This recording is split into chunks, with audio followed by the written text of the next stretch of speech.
જો Vadodara municipal corporation illegal એન્ક્રોચમેન્ટ્સને શોધશે તો એનાથી પણ ઘણી ગેરકાયદે પ્રવૃત્તિઓ આપણને મળશે અને આ ઇલીગલ એન્ક્રોચમેન્ટની સફાઈ એ વડોદરામાં કાયદો વ્યવસ્થાને પણ ખૂબ સુદૃઢ બનાવશે।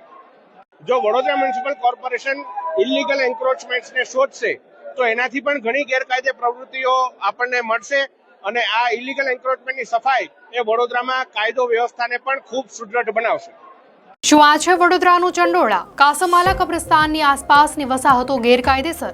નમસ્કાર દર્શક મિત્રો, લોકસત્તા જનસત્તામાં આપનું સ્વાગત છે। અમદાવાદમાં ચંડોળા તળાવની આસપાસની જમીન પર બુલડોઝર ફેરવીને સરકારે ગેરકાયદેસર દબાણોને દૂર કરવાની રાજ્યની સૌથી મોટી કાર્યવાહી કરી છે। આ દરમિયાન વિચાર્યું ન હોય તે પ્રકારના દબાણો સામે આવ્યા છે। ગેરકાયદેસર રહેતા લોકો અને ગેરકાયદેસર પ્રવૃત્તિઓ પણ સામે આવી છે। ત્યારે સવાલ એ ઊભો થાય છે કે શું આ પ્રકારના દબાણો માત્ર અમદાવાદ પૂરતા જ સીમિત છે કે પછી રાજ્યના અલગ અલગ બીજા શહેરોમાં પણ આવી સ્થિતિ સમજાવતા અને દર્શાવતા કેટલાક વિસ્તારો છે જ્યાં પણ કાર્યવાહીની જરૂર છે। સ્વાભાવિક છે કે સરકારના અલગ અલગ સંબંધિત જે તે વિભાગો આવા વિષયોથી જાણકાર હશે અને નહીં હોય તો માહિતી મેળવીને તે દિશામાં કાર્ય કરશે। ત્યારે આજે વડોદરામાં સાંસદની પોસ્ટ શું કહેવા માંગે છે તે પણ તંત્રએ સમજી લેવું જોઈએ। શું વડોદરામાં થશે ચંડોળા જેવી કાર્યવાહી? કાસમાલા કબ્રસ્તાનની આસપાસ રહેતા લોકો કોણ? સાંસદે સોશિયલ મીડિયા પર શું લખ્યું? શું અહીં રહેતા લોકોની આ વસાહતો કાયદેસર છે? છેલ્લા કેટલાક વર્ષોમાં આ વસાહતો આટલી કેવી રીતે વિકસિત થઈ? એક આતંકવાદી હુમલો અને સમગ્ર દેશ હચમચી ગયું।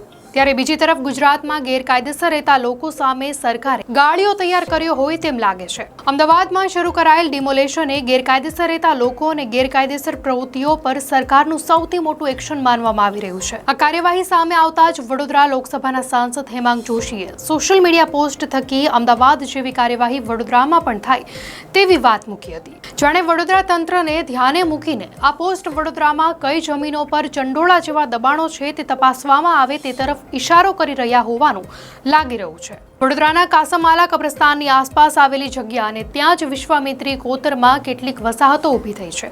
ત્યારે અંદાજિત 1 લાખ સ્ક્વેર ફૂટ વિસ્તારની આ વસાહતો ક્યારે અને કેવી રીતે ઊભી થઈ છે તે તપાસ થવી જરૂરી છે। અંદાજિત વર્ષ 1970 થી 80 દરમિયાન અર્બન લેન્ડ સીલિંગ હેઠળ શ્રી સરકાર થયેલી જમીનમાં ક્યારથી દબાણો શરૂ થયા અને સમયાંતરે વધતા દબાણો શા માટે રોકવામાં કે ખસેડવામાં ન આવ્યા તે પણ તપાસનો વિષય છે। મહત્વનું છે કે આ કાસમાલા કબ્રસ્તાનની જમીનની વાત નથી, તે સમજવું જરૂરી છે, પરંતુ કબ્રસ્તાનની આસપાસની જમીનમાં ઊભા થયેલા દબાણોને લઈ તપાસ થવી જરૂરી બને છે।